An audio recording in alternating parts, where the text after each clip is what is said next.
Today, we invite you into a story of love and hope, a story of loss and resilience, and the extraordinary lengths that a father will go for his child. Meet Nicholas, a devoted American entrepreneur and first-time father at 52.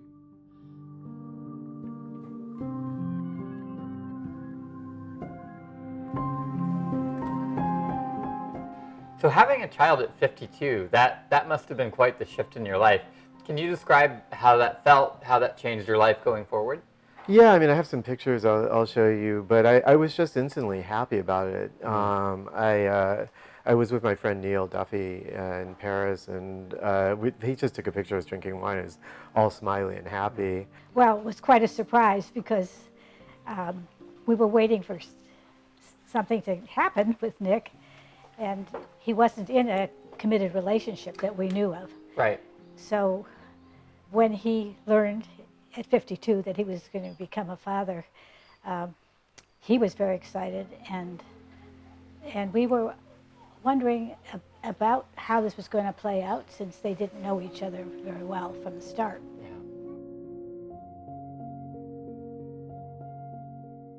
My brother is the first one that heard about Leon. My brother, before Leon was born, Right. My brother contacted me and said, Nick has news. And so we were so excited. We were so excited for Nick.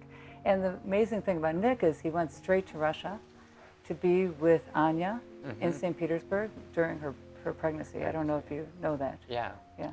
So Nicholas, tell me, how did you meet Anna? What was that story like? Well, I was traveling in St. Petersburg, Russia in 2019. I was in Europe. I'd gone to see the Mariinsky Theater, and I'm a fan of Valery Gergiev. And I just met this extraordinarily tall, attractive woman. I met her and I liked her. She was a professional athlete, a basketball player. I feel like with athletes, what happens on the court is honest. I like that about her. So just a charismatic person.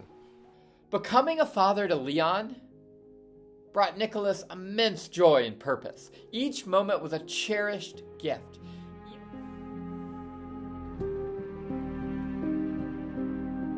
What keeps you going on the hard days, on the gloomy days? I mean, I just think of seeing Leon again. I've never thought about not seeing Leon again. I'll do what I can to get him home to his father. He made the right decision. It was did. right for Leon to be with his mother. 100%.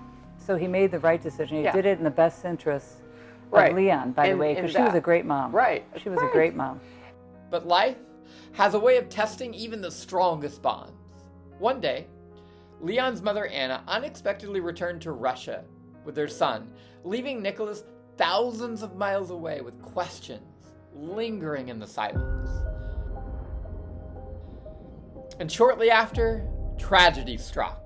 Anna's sudden passing left Leon in the care of relatives in Russia. Nicholas, guided by love that only a father can know, sought to reconnect with his son. He reached out, eager to bring Leon home and offer him the stability and love that he deserves. I think the Hague decision was wrong. They ignored the fact that the assignment of Leon was illegal. They're supposed to look for me. It was clear that I was looking for Leon and trying to find him, and the mother and Andre lied. It's clear that they never looked for me because Anna died by court records on December 5th, and he was assigned to temporary custodian Andre Malveni December 6th. So how could that happen? They lied. Right. And the child authority knows about this, the court knows about this, and so I think the first decision was unjust, but we have two other, that's being appealed, and two other trials are pending. But I don't know if it's worse than elsewhere. The child authority has acted despicably, but not even the child authority, Yeah. two people within it. Two people within it. And Anya was trying to make a connection, and keep a connection with our family. On our special occasions, she would draw a sign, like "Happy Birthday, Grandma," and have Leon hold the sign on the video so that there would be that connection. She really wanted him to have that connection with Nick's family. Shortly thereafter, I called the Russian embassy, the child authority, forgive me, just trying to explain what had happened. I never mentioned the name Leon Levenstein. I never mentioned my own name. The lawyers just gave me the information, and I called with the translator. And they said, well, we're closed, we've remodeled, we're not going to be open until after Russian Christmas, well into January. Then I get a threatening letter from Andre that night. What are you doing calling people around, the trying government officials about me? I never mentioned his name. I never mentioned Leon's name, or my name for that matter. So clearly they were in cahoots with him and reporting everything that happened. And clearly he'd been lying to me the whole time. Yep. Yet the path was anything but simple. The Child Guardianship Authority assigned Leon's custody temporarily and then permanently. Through this journey, Nicholas has encountered questions about systems, culture, and the very nature of family. Despite the distance and challenges, Nicholas continues to press forward. He remains steadfast in his belief that love can overcome even the tallest barrier. This is not just a simple story of obstacles. It is a story of a father's unwavering hope. It is a journey through legal systems, language barriers, and cultural divides, a quest for understanding and connection, guided by the bond between parent and child. The question that fuels him every day: will I ever hold Leon again? If someone looked at you and said, like, why not give up and just start over, what would you share? What would you say to them? Well, I mean, I think any father would not do that. Although, I mean, the child authority and Andre have great barriers that would have crushed most people. I did have to have money. I did have to be, willing to do this. I did have to go against a lot of advice to travel to Russia and try to sort this out. Yeah. But, I mean, I think of my own father. Unfortunately, I had a very good example. He died at home on his 88th birthday. We had a bunch of near misses. One was the Vietnam War. And we didn't get a lot of stories, but he was in reconnaissance, and there was a wounded lieutenant, and he was a sergeant, but he and the other soldiers carried him back for 7 days behind enemy lines. So if he'd done that, and he loved me, he would have done anything for me. And so, I mean, he'll help a stranger. I'm sure he would have done that for me. If he'll raise to that level of nobility, for the one thing I owe him is to get my son back. Yeah, it's like that idea of no man left behind at that. Yeah. Really like well, Leon's definitely not going to get left behind if I can help it. I always support him from beginning, and then for Thanksgiving last year, before Anna died, I actually pushed him to go to Bangkok, but there was no time. In the flight and everything, because during the holiday season, Christmas, and then suddenly we heard Anna die, so I kind of pushed him to go to Russia. So Nick, imagine that you could sit across the table from Anna's family right now. What would you say to them? I hope they get this. There's no way you can see Leon and not see a beautiful, hopeful child with a horrible, scarring year on, in his mind, but also a beautiful and amazing future ahead of him. Let him live with his father. I love him. I don't know why you've done this. I can't imagine it, but whatever emptiness you're filling in your life, do it another way. Bring Leon home to his father. You can end this. You've got a corrupt child authority. It doesn't mean you have to go along with their lies and intimidation. You're just harming a 4-year-old who has his whole life in front of him. I think they don't have to worry if they give Leon to us, because we're gonna taking care of him. Like, we have wonderful school in here. For example, Max going to Umalas Kids Club. It's a wonderful school. English. They also have Russian school, which it's not problem, I think, because he's gonna learn somehow English and Russian. And then the food is good here. And then the beach. I know kids love beaches. Yeah. And then we have many toys. He has brother here who he can play with. And then father who care for him and love him and waiting him every day. I think that they won't be denied access to Leon, even though parental rights are paramount and they're the uncle and the grandma. He's not going to deny Leon the right to be with his uncle and his maternal uncle and his maternal grandma. Yeah. So they don't have to worry. And they don't have to worry. They know Nick how loving he is with Leon, so they don't have to worry about that, but also they don't have to worry that they will be shut out from the family unit. They'll still be a part of it. And I think maybe that's their, I'm sure they love Leon dearly. So I think that's their greatest concern probably, is that they won't be able to see Leon. But if they really care about Leon, they've got to let Leon return to his dad, Yeah. Nick is, as an adult man, he has work, he can support a family. His focus was on being a provider and being a loving father. He's worked, he's a musician, he's an intellectual, he's physically healthy and active and full of love. So he's a natural friend and a supportive and loving father right now.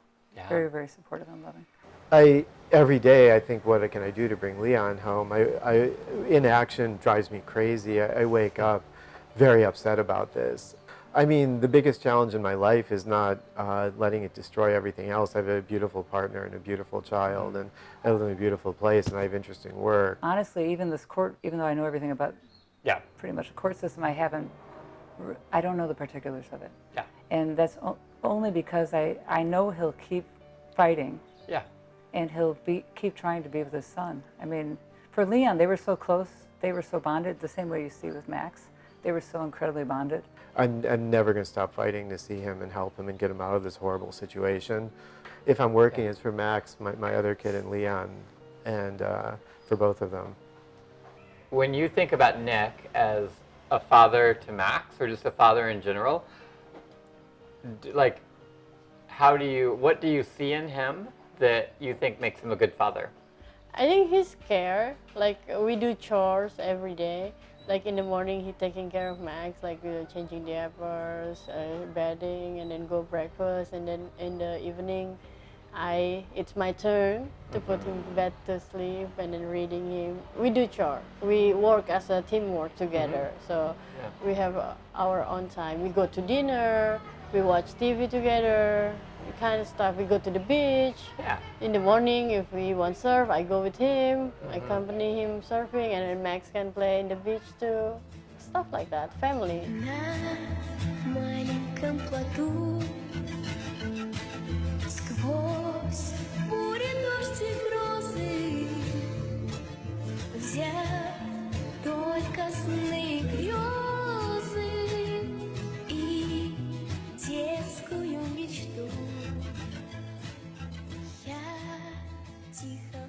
Do you ever think about what life would look like for you if Leon was back in the picture? Like, if Leon was here living with Nick? I think it's gonna be wonderful. Two brothers. It's gonna be like two boys running around in the house, and then running around on the beach, like catching each other. If you could sit across from Leon right now, and you could, you would want him to know one thing, what would that be? Like, what would you say to him, and what would you want him to know with absolute certainty? The first thing is, you have a father who loved you. You were never abandoned. Never let that go through your head. I can't fight an army. There are armed soldiers who will prevent me from trying to forcibly leave Russia with you right now. And there are bad people in life, predators like Andrei Malvani, his mother, Ludmila Ludinoskova, these other two scum from the Child Authority. I have their names written down. I'll share them with everybody. But the other thing is, I would say the one thing I appreciate is surround yourself with good people for your whole life. Because I think the way I did, because I went to Sunday school and synagogue, and because I was surrounded by good people who knew right from wrong, and somehow reach out to them. It's terrible to be taken in by people like Andrei and his evil mother, Ludmila, and the whole world's not like them. You don't have to lie. You don't have to drink and smoke. You don't have to be slovenly. You can be good, do your job, be nice to others, respect others, help others who are in need.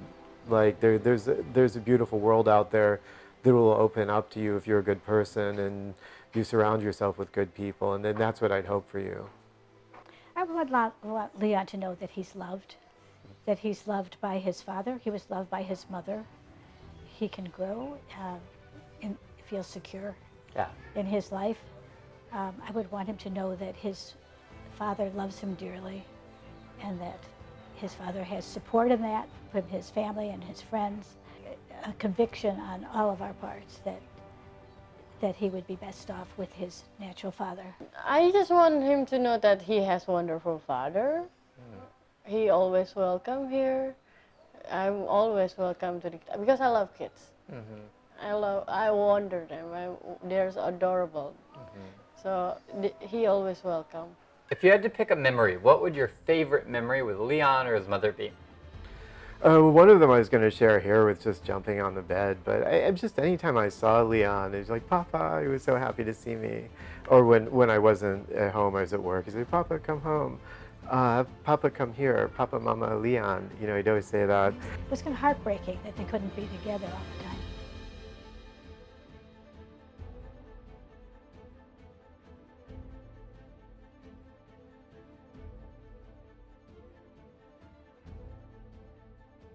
Зачем ты хочешь к папе?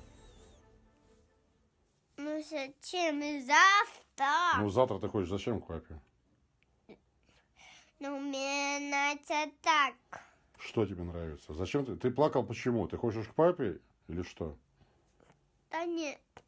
А что ты хочешь? Я покажу тебе, который... Ты мне объясни, почему ты плакал? Ты хочешь к папе? Ну нет.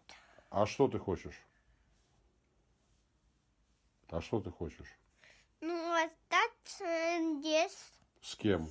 дядя. С дядей? А завтра ты к папе хочешь ехать зачем? Завтра не поеду. Не поедешь к папе завтра? А когда поедешь к папе? Когда вырасту. Когда вырастешь?